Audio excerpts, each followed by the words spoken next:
The sun is shining. It's the 13th of March, 2022. Spring might almost be here, and I decided to do a video today in this creepy basement, attic, excuse me. I'm up in the attic. We got some new Matchbox today. Whew. They're dusty just from sitting here for a couple of minutes. Alright, so we got 3 classics, a German car, and an American mid-engine sports car. And 2 Japanese and an Italian. This Lexus is, I hate to say it, I love the fact that the side views, but I'm not liking it already from the package. It looks kind of goofy. I should reserve judgment till I see it open. But anyway, let's open these guys up. Alright, here we have the 76 Honda. This is what would later become the Civic. It's called the CVCC at the time. It was actually, it alludes to the engineering behind the Honda engine. There's a lot to it. These cars didn't have a catalytic converter, and they ran clean enough to get away without that. It's kind of a big deal back in those days. You can read up on that if you're the nerd type. Since we started with the hot hatch, here's another one. VW GTI in silver. Love this. It says Golf on here, even though in the US it would have been called the Rabbit. Some cobwebs on it from the attic here. I keep saying the basement, it's the attic. Anyway, that's kind of cool. My dad had a blue 1985, I believe, or 84 Rabbit. No, actually older than that. I think it would have been 82, now that I think about it. He bought it in like 84 used. It was the first car he had in the US.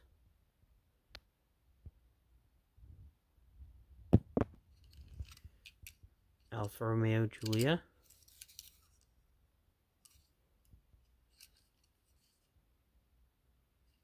Ooh, did a nice job with this one.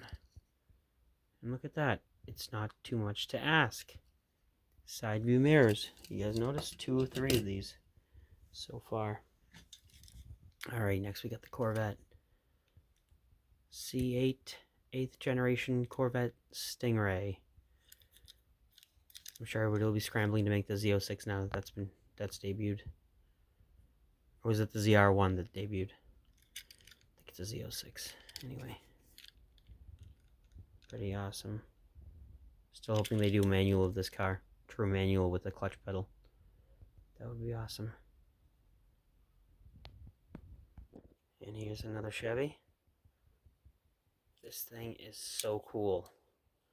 Love this casting. I love the Matchbox took their time to make this. It's one of my favorite things they've done in recent years. I wish they had done the headlights properly like this on that Plymouth. But they didn't. The 33 Plymouth. But this one's awesome. So this is a 34 Chevy. And it's got the spare on the back. It's, I believe, Master Deluxe. It would be a 5-window coupe, right? Master Coupe.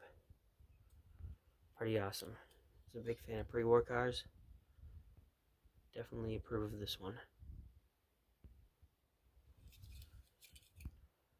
Moving right along with more Chevys. Or one more. 1960 Chevy El Camino.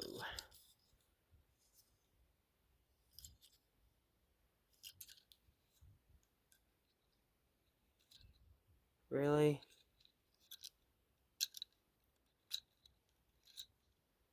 Oh, come on. That's unfortunate. There's some dirt or something in there. And there's the paint was loose. And of course I flaked it off because it was bugging me that there was a big chunk there. Well, it's just a toy. It does piss me off though.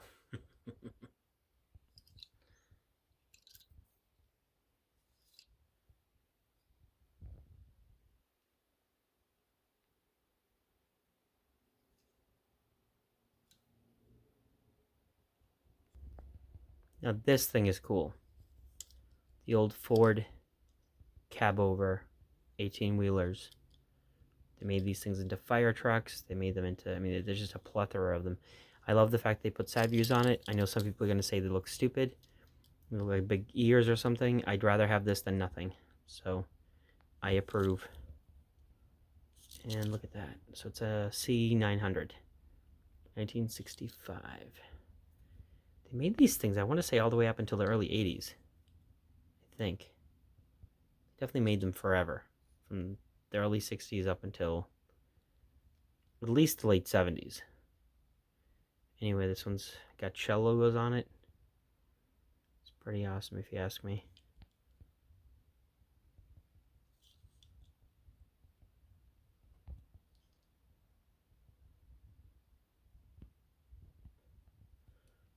Alright, let's finally take a look at that Lexus.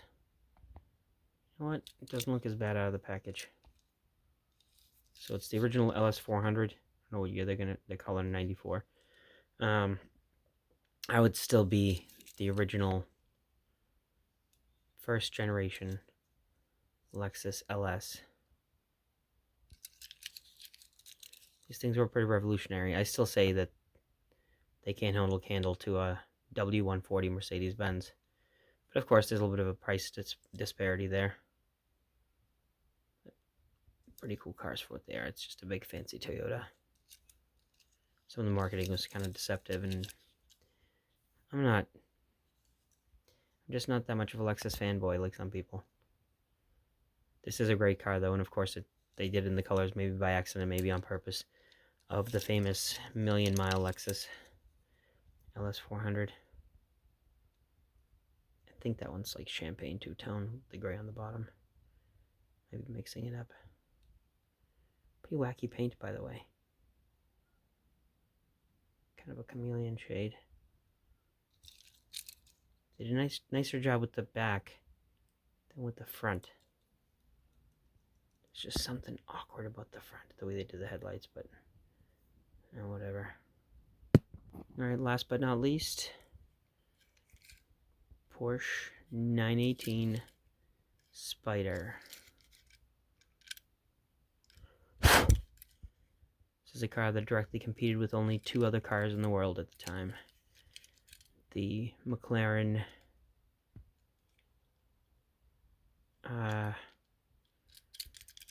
P1 and according to some, Ferrari's LaFerrari was in the same category of modern day hypercar, hybrid sports car thing. So think 917,